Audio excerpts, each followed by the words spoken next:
ಬೆಳಗಾವಿ ಜಿಲ್ಲೆಯ ಹಲಗ ಬಸ್ತವಾಡ ಗ್ರಾಮದಲ್ಲಿ ಸುರಿದ ಧಾರಾಕಾರ ಮಳೆ ಅವಾಂತರವನ್ನೇ ಸೃಷ್ಟಿ ಮಾಡಿದೆ.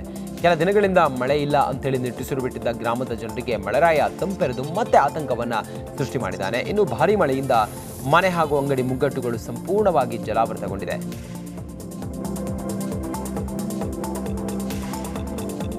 ಬಾಗಲಕೋಟೆ ಜಿಲ್ಲೆಯ ಹಲವೆಡೆ ಸುರಿದ ಭಾರೀ ಮಳೆಗೆ ಜನಜೀವನ ಅಸ್ತವ್ಯಸ್ತಗೊಂಡಿದೆ. ಬಿರುಗಾಳಿ ಸಮೇತ ಸುರಿದ ಭಾರೀ ಮಳೆಗೆ ಕಲಾದಗಿ ಗ್ರಾಮದ ಜನರು ಆತಂಕಗೊಂಡರು. ಏಕಾಏಕಿ ಸುರಿದ ಭೀಕರ ಗಾಳಿ ಮಳೆ ಅವಾಂತರವನ್ನೇ ಸೃಷ್ಟಿ ಮಾಡಿತು.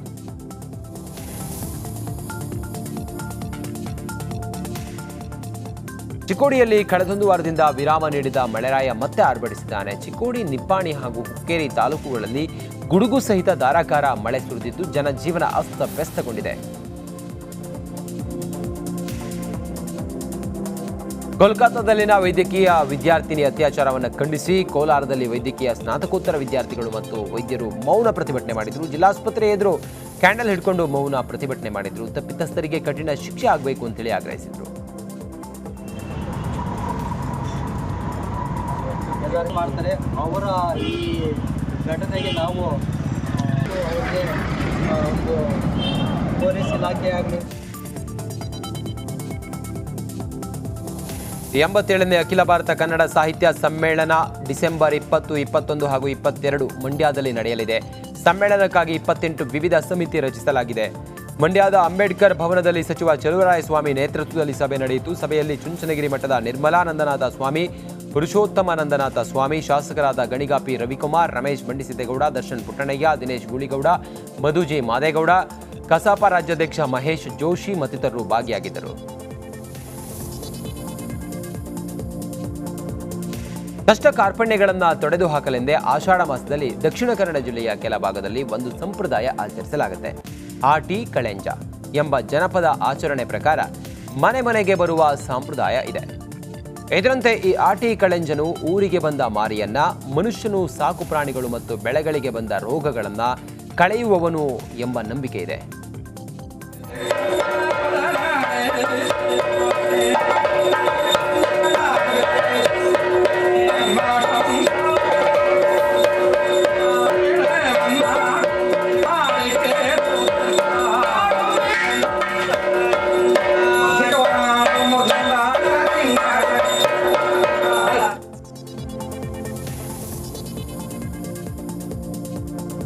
ಚಿಕ್ಕಮಗಳೂರು ಜಿಲ್ಲೆಯ ಶೃಂಗೇರಿ ಶಾರದಾ ಪೀಠದಲ್ಲಿ ವಸ್ತ್ರ ಸಂಹಿತೆ ಜಾರಿಯಾಗಿದ್ದು ಭಕ್ತರು ಪಂಚೆ, ಶಲ್ಯ, ಧೋತಿ, ಸೀರೆಯಲ್ಲಿ ಪೀಠಕ್ಕೆ ಬರ್ತಾ ಇದ್ದಾರೆ. ದೇವಾಲಯ ಆಡಳಿತ ಮಂಡಳಿ 20 ದಿನದ ಹಿಂದೆ ಆದೇಶವನ್ನು ಹೊರಡಿಸಿತು. ದೇವರು, ಗುರುಗಳ ದರ್ಶನಕ್ಕೆ ಬರುವವರು ಸಾಂಪ್ರದಾಯಿಕ ಉಡುಗೆಯಲ್ಲಿ ಉಡುಗೆಯಲ್ಲಿರಬೇಕು ಅಂತ ಸೂಚನೆ ನೀಡಿದ್ರು. ಭಕ್ತರು ಈ ವಸ್ತ್ರ ಸಂಹಿತೆ ಪದ್ಧತಿಯನ್ನು ಸ್ವಾಗತಿಸಿದ್ದಾರೆ. ಮೈಸೂರು ಸಿಸಿಬಿ ಘಟಕದ ಹೆಡ್ ಕಾನ್ಸ್ಟೇಬಲ್ ಸಲೀಂ ಪಾಷಾ ಅಮಾನತುಗೊಂಡಿದ್ದರು. ಸಿಎಂ ಪದಕ ಲಭಿಸಿದೆ. ಸಾರ್ವಜನಿಕರ ಆಸ್ತಿ ಕಳುವಿಗೆ ಪರೋಕ್ಷ ಸಹಾಯ ಮತ್ತು ದಾಖಲೆಗಳ ಸೋರಿಕೆ ಮಾಡಿರುವ ಶಂಕೆ ಮೇಲೆ 1 ತಿಂಗಳ ಹಿಂದಷ್ಟೇ ಅಮಾನತು ಮಾಡಲಾಗಿತ್ತು. ಅಲ್ಲದೆ ಮೇಟಗಳ್ಳಿ ಹಾಗೂ ವಿಜಯನಗರ ಪೊಲೀಸ್ ಠಾಣಾ ವ್ಯಾಪ್ತಿಯಲ್ಲಿ ನಡೆದ ಕಳ್ಳತನ ಹಾಗೂ ಗಾಂಜಾ ಪ್ರಕರಣ ಆರೋಪಿಗಳ ಸಂಬಂಧಿಕರ ಜೊತೆ ಸಂಪರ್ಕದಲ್ಲಿದ್ದಾರೆ ಅಂತೇಳಿ ಅಮಾನತು ಮಾಡಲಾಗಿತ್ತು. ಇನ್ನು 2024ರಲ್ಲಿ ಅಮಾನತಾಗಿದ್ದು 2023ರ ಕರ್ತವ್ಯ ನಿರ್ವಹಣೆಗೆ ಸಿಎಂ ಪದಕ ಘೋಷಣೆ ಆಗಿದೆ. 5 ಗ್ಯಾರಂಟಿಗಳಲ್ಲಿ ಯಾವುದಕ್ಕೂ ರಿಯಾಯಿತಿ ಇಲ್ಲ. ಗ್ಯಾರಂಟಿಗಳನ್ನು ಯಾವುದೇ ಕಾರಣಕ್ಕೂ ಕೂಡ ನಿಲ್ಲಿಸಲ್ಲ, ಮರುಪರಿಶೀಲನೆ ಮಾಡಲಾಗುವುದೂ ಇಲ್ಲ ಅಂತ ಈಗಾಗಲೇ ಸಿಎಂ ಸಿದ್ದರಾಮಯ್ಯನವರು ಸ್ಪಷ್ಟಪಡಿಸಿದ್ದಾರೆ ಎಂದು ಸಚಿವ ಬೈರತಿ ಸುರೇಶ್ ಕೋಲಾರದಲ್ಲಿ ಹೇಳಿದರು. ನಮ್ಮ ಸರ್ಕಾರ ಇರೋವರೆಗೂ ಕೂಡ ಜನಪರವಾದ ಬಡವರ ಯೋಜನೆಗಳನ್ನು ನಿಲ್ಲಿಸೋದಿಲ್ಲ. ಇನ್ನು ವಿರೋಧ ಪಕ್ಷದವರಿಗೆ ಕೊಡೋದಕ್ಕೆ ಯೋಗ್ಯತೆ ಇಲ್ಲ, ಕೊಟ್ಟಿರೋದು ನೋಡಿ ಸಹಿಸಕ್ಕಾಗ್ತಾ ಇಲ್ಲ ಅಂತ ವಾಗ್ದಾಳಿ ನಡೆಸಿದರು.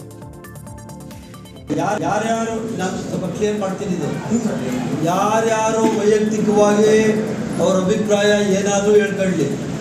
ಮಾನ್ಯ ಮುಖ್ಯಮಂತ್ರಿಗಳಾದ ಸಿದ್ದರಾಮಯ್ಯನವರು ಕಡಾಖಂಡಿತವಾಗಿ ಹೇಳಿದ್ದಾರೆ, 5 ಗ್ಯಾರಂಟಿಗಳಲ್ಲಿ ನೋ ಡಿಫ್ರೆನ್ಸಿಯೇಷನ್, ನೋ ಡಿಸ್ಕ್ರಿಮಿನೇಷನ್.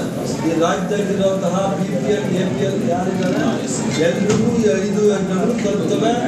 ಎಲ್ರಿಗೂ ಇದು ಯೋಜನೆಗಳು ಯಾವ ಮರುಪರಿಶೀಲನೆ ಕಂಡೀಷನ್ಸ್ ಏನಾಗ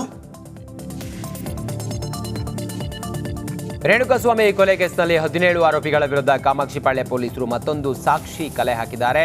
ರೇಣುಕಾಸ್ವಾಮಿ ವಿಕೃತವಾಗಿ ಹಿಂಸೆ ಮಾಡಿ ಕೊಲೆ ಮಾಡಿದ್ರು. ಕೊಲೆ ಮಾಡಿದ ದೃಶ್ಯವಾಗಲಿ ಫೋಟೋಗಳಾಗಲಿ ಇಲ್ಲ ಎಂಬ ಚರ್ಚೆ ಜೋರಾಗಿತ್ತು. ಇಷ್ಟು ದಿನ ಒಬ್ಬನ ಬಳಿಯಷ್ಟೇ ಕೆಲವೇ ಸೆಕೆಂಡ್ನ ವಿಡಿಯೋವೊಂದು ಇತ್ತು ಎನ್ನಲಾಗಿತ್ತು. ಆದರೆ ಇದೀಗ ಆರೋಪಿಗಳ ಮೊಬೈಲ್ನಲ್ಲಿ ಮಹತ್ವದ ಸಾಕ್ಷಿ ಸಿಕ್ಕಿದೆಯಂತೆ. ಮೊಬೈಲ್ ರಿಟ್ರೀವ್ ರಹಸ್ಯ ಸೇರಿ ಇಂಪಾರ್ಟೆಂಟ್ ಎವಿಡೆನ್ಸ್ ರಿಪೋರ್ಟ್ಗೆ ಪೊಲೀಸರು ಕಾಯ್ತಾ ಇದ್ದಾರೆ. ಈ ರಿಪೋರ್ಟ್ ಕೈಗೆ ಸಿಕ್ಕಿದ್ರೆ ತನಿಖೆ ಆಯಾಮಕ್ಕೆ ಮತ್ತೊಂದು ತಿರುವು ಸಿಗಲಿದೆ.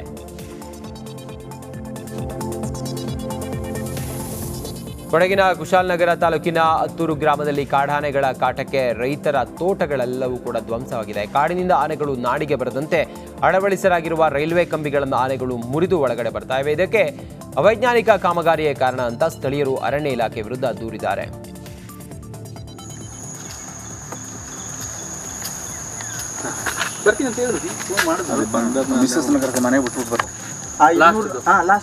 ಮಳೆ ಕಡಿಮೆ ಆಗಲಿಲ್ಲ ಅಂತ ಅಲ್ಲ ಸರ್, ಫೋನ್ ಹೊಡೆದಂಗೆ ಬಂದು ಬರಲೇಬೇಕಾಗುತ್ತೆ, ಬರಲೇಬೇಕು. ಬೇರೆಯವರಂಗೆ ಇದು ಮಾಡಬೇಕು.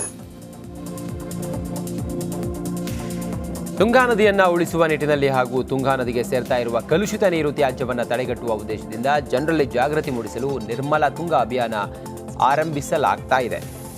ಶಿವಮೊಗ್ಗ ತಂಡ ಸುಮಾರು 400 ಕಿಲೋಮೀಟರ್ ಪಾದಯಾತ್ರೆ ಮಾಡಲು ಸಿದ್ಧತೆಯನ್ನು ಮಾಡಿಕೊಂಡು ಸಭೆಗಳನ್ನು ನಡೆಸ್ತಾ ಇದೆ. ತುಂಗಾ ನದಿಯ ಉಗಮ ಸ್ಥಾನ ಶೃಂಗೇರಿಯಿಂದ ಗಂಗಾವತಿಯ ಕಿಷ್ಕಿಂದೆ ತನಕ ಬೃಹತ್ ಜನಜಾಗೃತಿ ಪಾದಯಾತ್ರೆ ಹಮ್ಮಿಕೊಳ್ಳಲು ತಯಾರಿ ನಡೆಸಿದ್ದು, ಪಾದಯಾತ್ರೆಯ ರೂಪುರೇಷೆಗಳು ಸಿದ್ಧತೆಗಳ ಬಗ್ಗೆ ಸಭೆಗಳನ್ನು ನಡೆಸಲಾಗುತ್ತಿದೆ.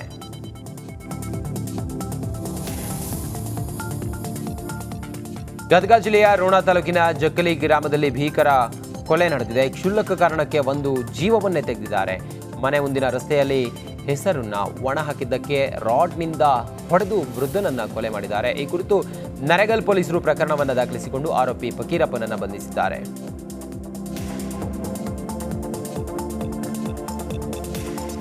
ಕೋಲಾರದಲ್ಲಿ ಶಿಕ್ಷಕಿಯ ಬರ್ಬರ ಹತ್ಯೆಗೆ ಸಂಬಂಧ 6 ಹಂತಕರು ಸೇರಿ ಕೊಲೆ ಮಾಡಿದ ಶಂಕೆ ವ್ಯಕ್ತವಾಗಿದೆ. ಮುಳಬಾಗಿಲು ಪಟ್ಟಣದಲ್ಲಿ ಶಿಕ್ಷಕಿ ದಿವ್ಯಶ್ರೀಯನ್ನ ದುಷ್ಕರ್ಮಿಗಳು ಬರ್ಬರವಾಗಿ ಹತ್ಯೆ ಮಾಡಿದ್ರು. ಇದೀಗ ಕೊಲೆ ನಡೆದ ಸಮಯದಲ್ಲಿ 6 ಯುವಕರು ಓಡಾಡಿರುವ ದೃಶ್ಯಗಳು ಸಿಸಿಟಿವಿಯಲ್ಲಿ ಸೆರೆಯಾಗಿದೆ. ವೈಯಕ್ತಿಕ ದ್ವೇಷ ಹಿನ್ನೆಲೆ ಹತ್ಯೆ ನಡೆದಿರುವ ಅನುಮಾನ ವ್ಯಕ್ತವಾಗಿದೆ.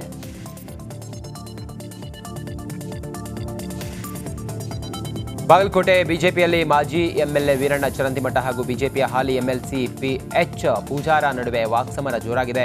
ಏಕವಚನದಲ್ಲೇ ಇಬ್ಬರು ನಾಯಕರು ವಾಗ್ದಾಳಿಯನ್ನು ನಡೆಸಿದ್ದಾರೆ.